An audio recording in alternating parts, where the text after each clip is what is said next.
2 సార్లు ముఖ్యమంత్రిగా చేశారు, సిఎల్పి లీడర్గా చేశారు, పలు పర్యాయాలు ఎంపీగా చేశారు, రాష్ట్రంలో మంత్రిగా పనిచేశారు. వారికి ఉన్నటువంటి ఇమేజ్ ఈ రెండు ఉన్న నేపథ్యంలో డెఫినెట్గా కాంగ్రెస్ పార్టీకి అడ్వాంటేజ్ ఉంటుందని చెప్పి నాకు నేనుగానే అందరూ కూడా పార్టీలో ఉన్నటువంటి సమిష్టి నిర్ణయం.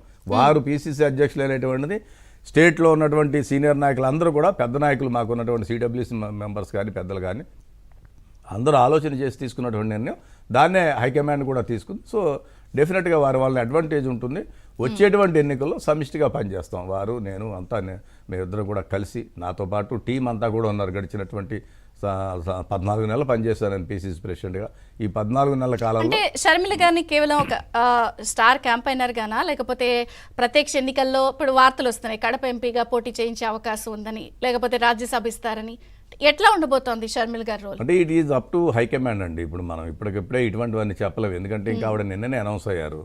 సో నిన్న అనౌన్స్ అయిన తర్వాత పార్టీ నాకు కూడా ఏం చేసిందంటే హయ్యెస్ట్ పాలసీ డెసిషన్ మేకింగ్ బాడీలో సిడబ్ల్యూసీగా సభ్యులుగా చేసిన ఒక సామాన్య కార్యకర్తని అవుట్ గోయింగ్ పిసిసి ప్రెసిడెంట్ని సిడబ్ల్యూసీ మెంబర్గా చేయడం అంటే it's a great honour to May. So మా అధ్యక్షులు మల్లికార్జున ఖార్గే గారికి, రాహుల్ గాంధీ గారికి, మా కేసీ వేణుగోపాల్ గారికి, మాణిక్ ఠాగూర్ గారికి నేను ధన్యవాదాలు చెప్తున్నాను. ఎందుకంటే యూజువల్గా చాలామందికి కూడా అవకాశం లేనటువంటి కాంగ్రెస్ వర్కింగ్ కమిటీ సభ్యులు నాలాంటి కార్యకర్తకు కల్పించడం కూడా చాలా గ్రేట్. సో పార్టీ బ్యాలెన్స్ చేస్తూ ఉంది. ఎందుకంటే నాలాంటి వ్యక్తిని కాపాడుకుంటూ ఉంటుంది. ఆవిడని తీసుకుని వచ్చి పిసిసి ప్రెసిడెంట్గా పెట్టారు. సో ఈ నేపథ్యంలో it is the collective responsibility of the all the rank and file. ఈ రాష్ట్రంలో ఉన్నటువంటి పార్టీ కార్యకర్తలు అందరూ కూడా సమిష్టిగా పనిచేస్తారు. ఆవిడ ఏది కంటెస్ట్ చేస్తారు అనేటువంటిది ఇంకా high command has to take a call. ఎందుకంటే వారు చార్జ్ తీసుకోవాలి రాబోయే ఎన్నికల్లో. ఆవిడే డెఫినెట్గా ప్రజాక్షేత్రంలో ఎక్కడో అక్కడ రాజకీయ నాయకులు అనేటువంటి వాళ్ళు ఎక్కడో అక్కడ ప్రజాక్షేత్రంలో ఉండవలసి ఉండేటువంటి పరిస్థితి ఉంటుంది. సో అది it is up to the high command. First ఇంకా ఆవిడ ఛార్జ్ తీసుకోవాలి.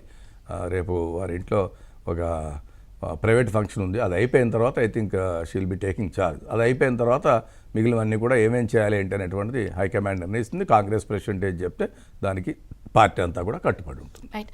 అయితే గిడుగు రుద్రరాజు గారు, ఇప్పుడు జనరల్గా షర్మిల గారు వస్తే ఎలా ఉంటుంది? అక్కడి నుంచి జగన్ గారిని టార్గెట్ చేస్తుందా, వైఫల్యాన్ని టార్గెట్ చేస్తుందా అన్న దాంతో పాటు చర్చతో పాటు వైఎస్ విజయమ్మ గారి రోల్ ఎలా ఉంటుంది అనేది ఒక చర్చ. ఎందుకు ఈ ప్రశ్న నేను అడుగుతున్నానంటే, వైఎస్ రాజశేఖర రెడ్డి గారు 2004లో సీఎం అయినప్పుడు పాదయాత్ర చేసి, ఆ తర్వాత 2009లో అయినప్పుడు సరే మధ్యంతరంగా అయిపోయినా 2004లో ఆయన పాదయాత్ర చేసి అధికారం ఫామ్ చేసిన తర్వాత పెట్టిన ప్రెస్ మీట్ చాలా మందికి గుర్తుంటుంది. ఆ 2004లో ఆయన అధికారం చేపట్టిన తర్వాత ప్రెస్ మీట్ పెట్టినప్పుడు చాలామంది మీడియా ఒక క్వశ్చన్ అడిగారు ఆయన్ని. ఏమని?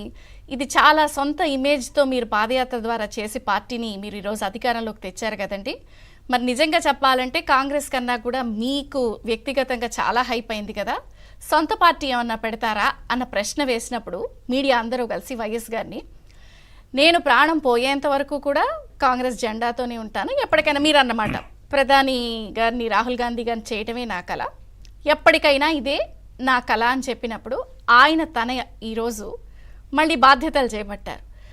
ఇక్కడ కూతురు బాధ్యతలు చేపట్టడం ఒక పాయింట్ అయితే, మరి వారి సతీమణి మరి ఆయన కోరికను నెరవేర్చడానికి ఇటు వస్తారా, లేకపోతే వైఎస్ విజయమ్మ గారిని కూడా మీరు ఆహ్వానిస్తారా, లేకపోతే ఎట్లా ఉంటుంది వైఎస్ విజయమ్మ గారి రోల్?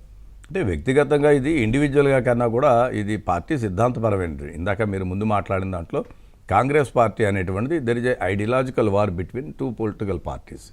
జాతీయ స్థాయిలో భారతీయ జనతా పార్టీ లెడ్ కొన్ని అలయన్సెస్ ఉన్నాయి, కాంగ్రెస్ లెడ్ కొన్ని సెక్యులర్ ఫోర్సెస్ ఉన్నాయి. దాంట్లో భాగంగా వారు మాట్లాడినప్పుడు కూడా షర్మిలమ్మ గారు చెప్పారు, కాంగ్రెస్ పార్టీ అనేటువంటి సెక్యులర్ భావాలు కలిగినటువంటి ఈ దేశంలో అతిపెద్ద రాజకీయ పార్టీ, దాంట్లో నేను జాయిన్ అవుతున్నానని చెప్పారు.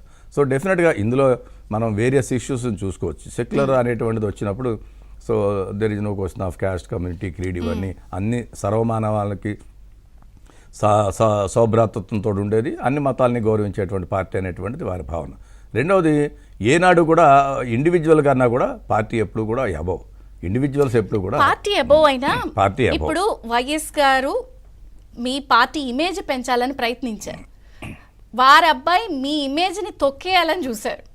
మరి వారి సతీమణిగా వైఎస్ గారి కోరికని నెరవేరుస్తూ ఇక్కడికి వచ్చి అది బాధ్యత నిర్వహిస్తారా అన్నది అందరూ ఆసక్తిగా చూస్తున్నారు. అంటే ఇవన్నీ అది it is up to their family. నేను ఫ్యామిలీ గురించి వ్యక్తిగతంగా మాట్లాడలేను, కానీ షర్మిలమ్మ గారు రావడం అనేటువంటి శుభ పరిణామము.